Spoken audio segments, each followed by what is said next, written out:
i gràficament, i em vaig adonar que era una qüestió de planimetria. De cop i volta, en un moment determinat, em vaig adonar de per què m'era familiar tot allò.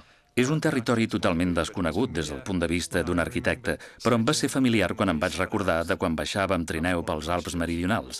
Jo vaig néixer a Christchurch i els meus primers records són de les carenes i els pics i tots els relleus del paisatge dels Alps meridionals. I quan penso en el que és un pic d'una muntanya, el punt on s'encreuen diverses carenes, sí que és exactament això el que veien aquests models.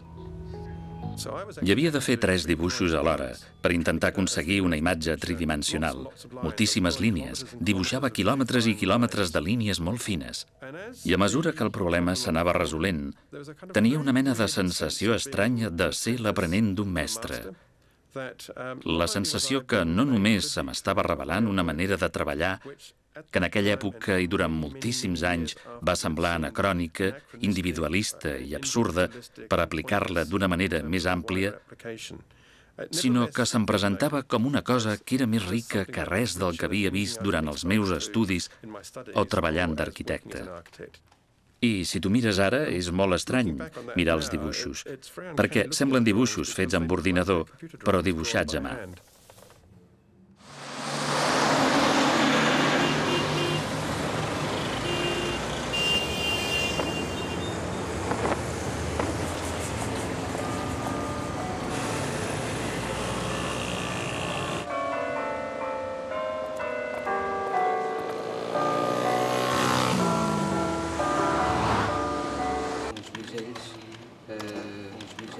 El més emocionant és entrar a descobrir les lleis de generació d'aquestes formes. Quan es coneixen les lleis és fàcil poder dibuixar-les, interseccionar-les, i per tant el més emocionant és veure com la intersecció de 2 formes en el lloc exacte on tenen que anar donen aquell resultat estètic que era el que pretenia Gaudí. I aquest és una mica la part més interessant del repte que ens imposem, no?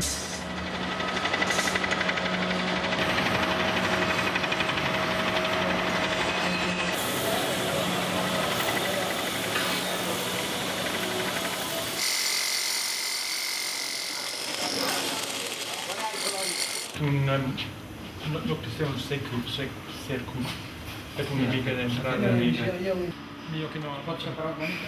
Quan vaig començar, que era jovenet, de col·laborar com un dibuixant o com un estudiant d'arquitectura, jo no pensava pas que jo aquí després em tocaria fer el que estic fent, en absolut. Era interessant, per una banda, m'interessava, perquè era aprendre unes coses que a l'escola d'arquitectura no ens ensenyaven.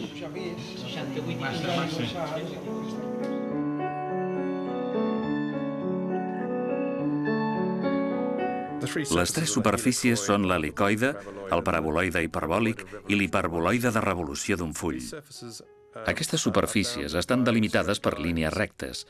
És com si t'imagines tenir un quadrat de paper i estires una punta cap amunt i la superfície la segueix. Continues tenint 4 arestes rectes, però la superfície no és plana.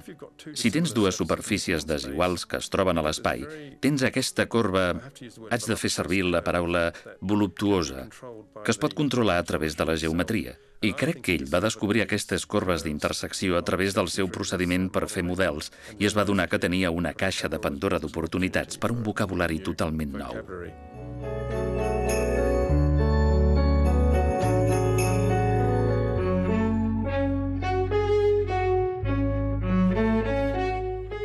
El primer cop que Gaudí va utilitzar aquestes superfícies amb coneixement de causa va ser a l'església de la colònia Güell, on va fer servir els paraboloides hiperbòlics, que són com una forma de cella.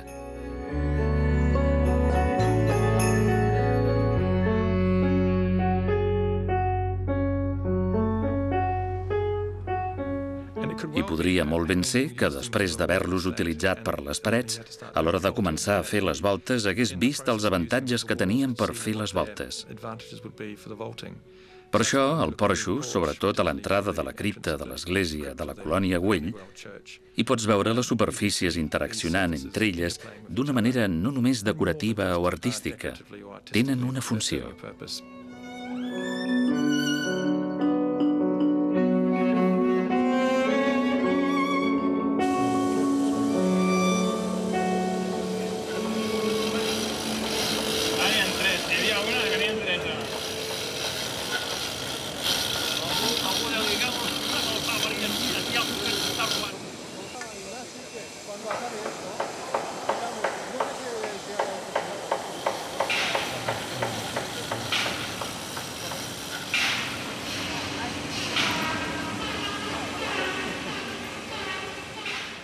El geni de Gaudí està en la manera com va combinar unes quantes formes per crear unes possibilitats de disseny infinites.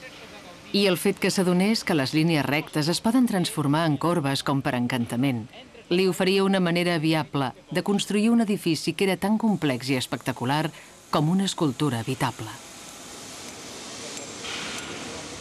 La columna de doble gir, la columna que Gaudí s'inventa, és una novetat en la història de l'arquitectura que si no se li hagués ocorregut a Gaudí no existiria, segur, perquè és fruit d'un treball d'ell durant 2 anys i d'un moment d'inspiració, segurament.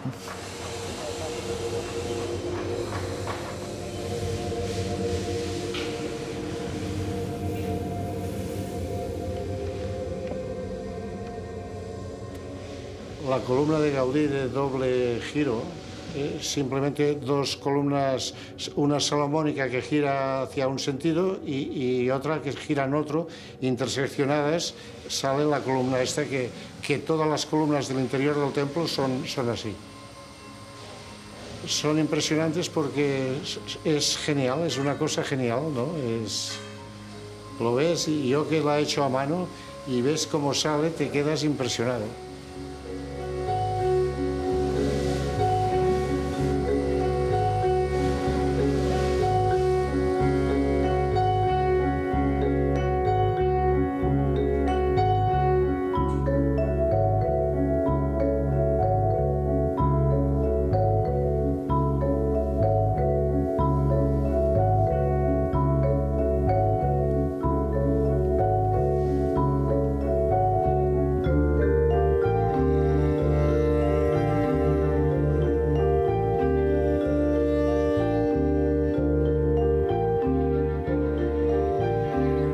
Crec, però, que el més interessant d'aquesta columna és que permet la subdivisió de columnes amb geometria i amb continuïtat de línies i de superfícies, de la mateixa manera que trobem en els arbres o que podem trobar entre la mà i els dits. Crec que segurament que és el que buscava Gaudí, de fet, més que la columna en si, que també buscava un sistema de generació de columnes que li permetés passar d'una columna a l'altra i subdividir columnes.